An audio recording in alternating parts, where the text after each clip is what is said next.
What's good, YouTube? Welcome back to the Brown Gen. Today, we're going to talk about Marathon Digital Holdings and some other Bitcoin mining stocks. If you sort of know anything about me and this channel, you know how bullish I am on cryptocurrency.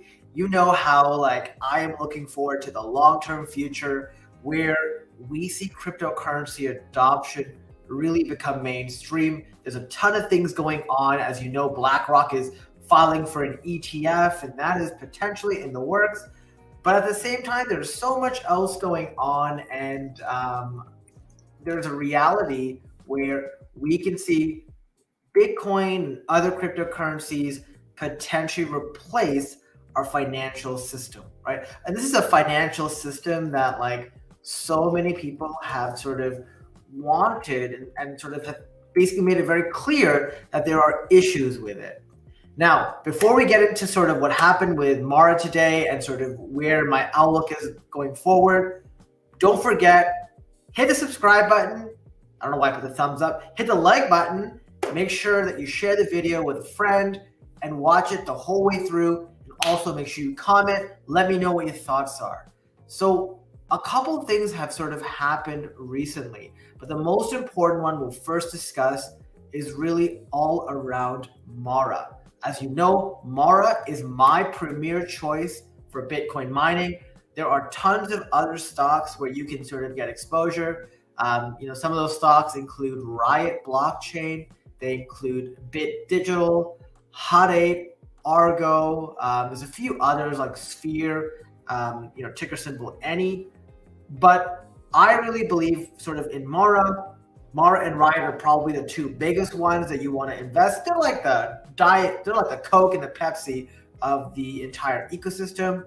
So if you're investing on pop like diet soda, probably best to invest in the bigger ones because they're the ones who have the first mover advantage and they're the ones who have the highest, in this case, mining capacity. Now, Mara today was doing okay. It was up 4% during the day. It was down 2.29%, however, after hours. And I'm going to talk about sort of why that is. Obviously, you can put two and two together, and it has a lot to do with their earnings report. Over the last 5 days, they're down 6%. Over the last month, they're down about 7%. The last 6 months, they're up 164%, and they're up 362% this year. So if you had bought it back in December, right, you'd be sitting pretty. That being said, we have a long way to go from here to the all-time high. Mara was sitting in the $90 range. It doesn't show it here, it's a 75, but Mara was in the $90 range back when Bitcoin was at its peak of around 68 to 69,000 US dollars. So we've got multiples to go up from here, especially if we believe that we're going to see another bull run for crypto and Bitcoin, which I believe we will. Now, Mara, after hours, reported their second quarter 2023 results.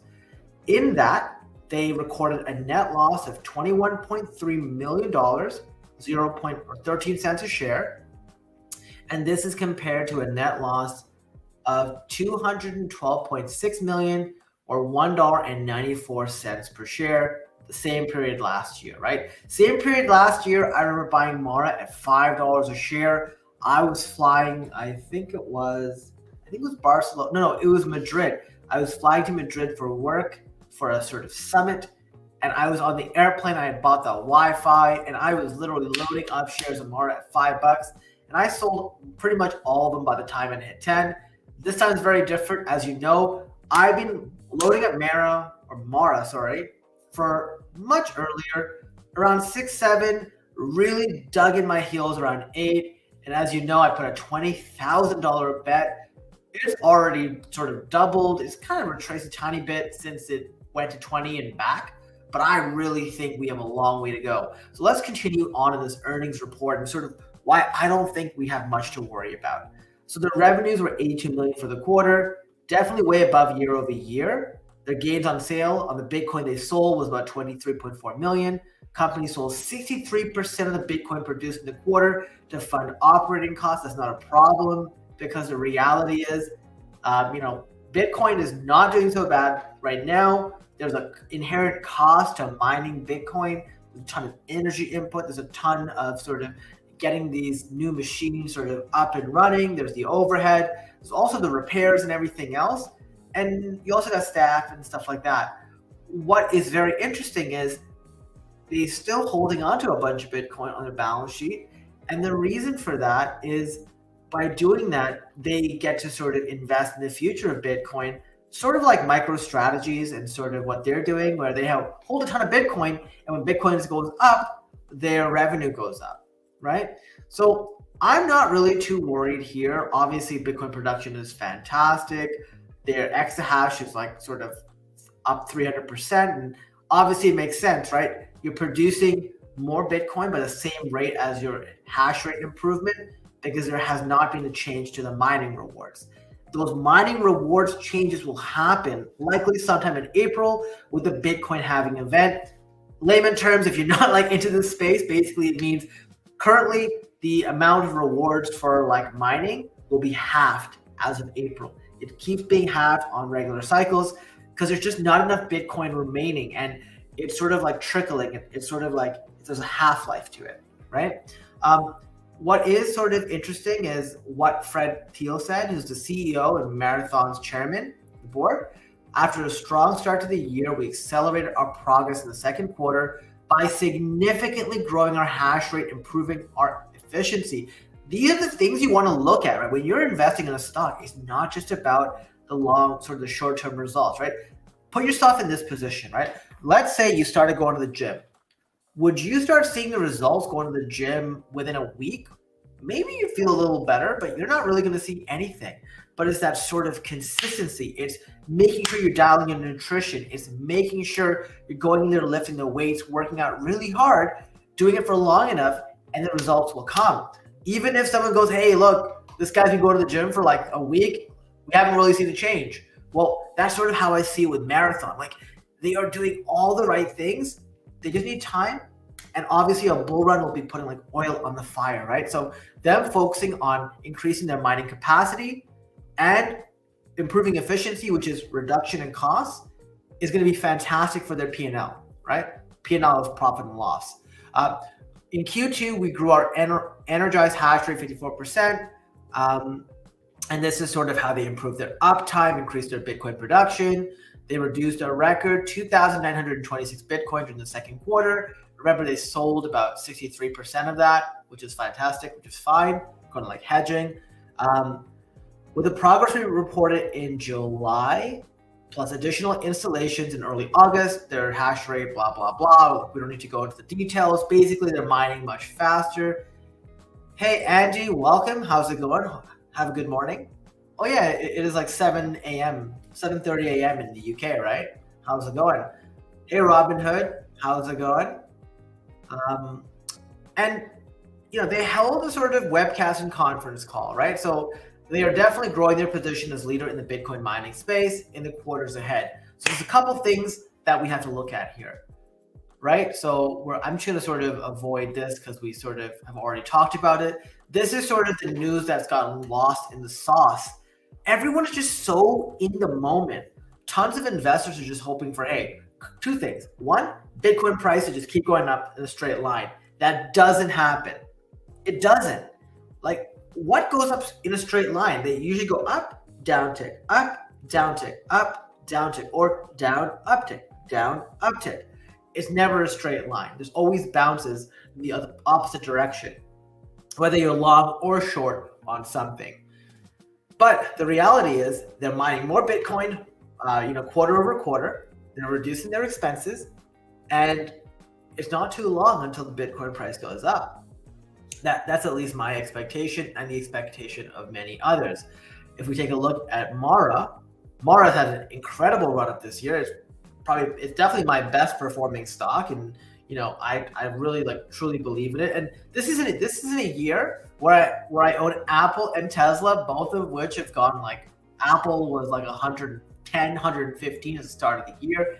It's now 180. It was 195 last week before their iPhone slowdown guidance. Same with Tesla. Tesla went from 110 to 300 bucks pretty much over the course of the year. And despite all that, Marathon is head and shoulders above my best investment. Now, if you look at sort of Mara here, you can see that, back when we were sitting around 19 bucks about a month ago, a little less than a month ago, we were the top end of the Bollinger Bands. And as I sort of have discussed in the past, they sort of retraced back to like the midpoint.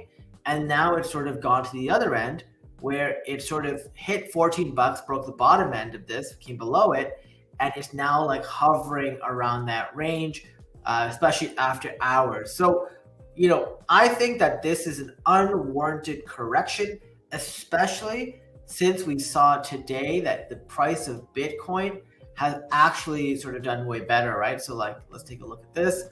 Bitcoin today, and let me just go to the sort of like the hourly chart. It'll sort of give you a better indicator.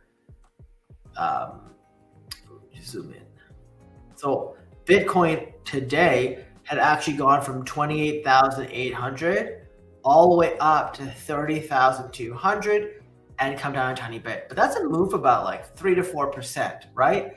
And typically when Bitcoin's at 30,200, if that was without Mara earnings, the stock would be around 17 to 18 bucks. That's sort of what we've seen when I've lined these up.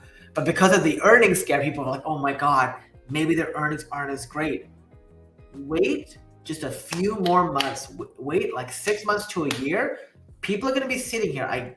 My sort of thought, people will be sitting here going, man, the people who bought Mara and sort of got it were so lucky. On this channel, remember, I don't give financial advice. I'm not a financial advisor. Do your own research. But at the same time, I don't believe in gambling. I'm not gambling here. I'm investing. I'm investing in the future of sort of our currency. I'm investing in the future of the entire space. I do suspect that if crypto really does sort of have the next bull run, which I do think it will, Mara is one of many stocks that are going to be poised to take advantage of it. Riot is a sort of another stock, and Riot's a stock that you can also consider. One of the things I would recommend that you do is when you're looking to sort of buy any of these Bitcoin miners, just take a look at their market capitalization. The higher the market capitalization, especially if like all things else being equal, it just tells you they have way more weight behind them and they have a lot more power. So Mara has a market cap of 2.67 billion. Riot has a market cap of almost 3 billion, right? So it's slightly better. Then look at BTBT Digital, 316 million. CleanSpark, about 593 million. Hut 8, 722 million. And then this stock that everyone keeps asking me about, Any. This is a stock that I used to invest in. I want to say invest. I traded it, made a bunch of money back in 2021, I think it was. They had 24.7 million market cap. It's very low. Their net income is terrible. They're like literally burning cash. And what they've done, and I'm sort of going to highlight this as an example because someone asked me to cover this. They did a 1-to-7 reverse stock split. And basically what they did by doing this is like, not that they diluted the shares, but they wanted to make sure that the stock didn't get delisted. And this is what all these companies do who like, a lot of these like very weak and very fragile companies will do a reverse stock split. Most recently, you see this with Bionano Genomics. They just like think that this is going to help them. But what typically happens is these stocks, when you do a reverse stock split, it indicates a lot of weakness and people start selling them off even more than before. So you can't be fooled by seeing these numbers. So when you look at any stock, it's like $2.24. This is a stock over the last year is down 57%. How is this down 57% if Bitcoin is actually on the uptick? That makes no sense whatsoever, right? Compare that to Mara, where Mara over the last year, let's see how it's up 2.88%, but this is because we tested it back here when it went to $18 back in the summer, right? But there were times where it was like $3 back in like December. You can see that.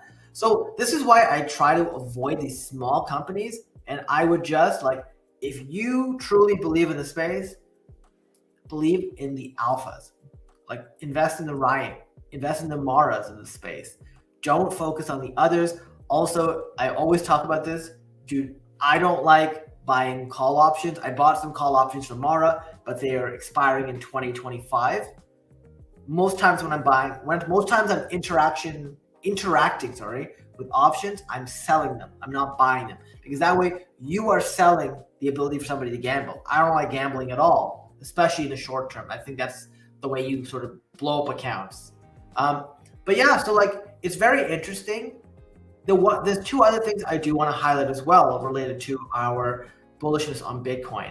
So there is this whole notion, especially today, if you are on Twitter, or I guess X, they call it, like X, they call it now. They're saying, insiders are saying that a Bitcoin ETF is prime for approval. These things take forever. They're not going to happen in a few days. And I think that there's a ton of false expectations that are being built up, and retail is buying that up in Bitcoin. And I think it's going to cause a somewhat significant dump in Bitcoin when it gets announced that an ETF is delayed, or an ETF might take longer. We're probably going to go down to 24,000 to 27,000 Bitcoin. This is why, like I always say, don't just buy these things at one time point. If you believe in them, dollar cost average. So buy it every week, every 2 weeks, every 4 weeks, whatever works for you. What I do is I sort of look at it from a bi-weekly perspective. I've already got a ton of Mara. I'm not buying any Mara unless it goes below $12. I already have $20,000 in the stock. Why would I do that? The $20,000 book value for me. Market value I think is like 39-ish thousand, 38,000 right now because of the retracement. The other thing as well that's very bullish is Bitcoin has launched their own stable coin, right? So PY, I think PYUSD. And this is their foray to sort of get into the crypto space, where you can have a stable coin that you can trade for, Bitcoin and Ethereum. And while some people don't like it because they don't like the governance and they don't like PayPal, who people believe is so tied with the government, this just adds more accessibility into Web3 and into getting into cryptocurrency. The more we make this mainstream, the better. I'm all for technology sort of moving that along. That being said, like TLDR, my recommendation here is, look, these are some incredible opportunities right now, especially if you look at Mara and Riot's all-time highs. Like I said, don't just take it from me. After you're done, maybe watch the video again, go look up these various stock companies, and like just see what the potential is out there. And like I said, if you don't believe in Bitcoin, so be it. If you don't believe in Bitcoin, so be it. Maybe this isn't for you. But if you're somebody who really believes in Bitcoin and you sort of like see the future of this, these companies are like leveraged versions of Bitcoin that allow you to trade in the stock market. You can sort of buy them in your IRAs. You can buy them in your TFSAs if you're in Canada. And it just gives you another angle to invest. And I am so pumped for the future of this. Mara is getting bigger and bigger in my portfolio. And honestly, I might buy some Riot too to get myself a little more diversification. Probably I'll keep it like 80% Mara, 20% Riot within my Bitcoin mining stocks. I will not be touching the others. Yes, they can go up, but the risk is way higher. Whereas the risk with Mara and Riot, in my opinion, is much lower. But then again, hey, all fair game. Just do your own research. And remember, do not gamble. Capital is precious. The one thing people seem to always forget is there will always be another good play, but you don't have unlimited money. So you got to make the money that you have do the best for you. Anyways, that's pretty much it for this video. I want to thank you for watching. Like, subscribe, share the video, and I'll see you in the next video.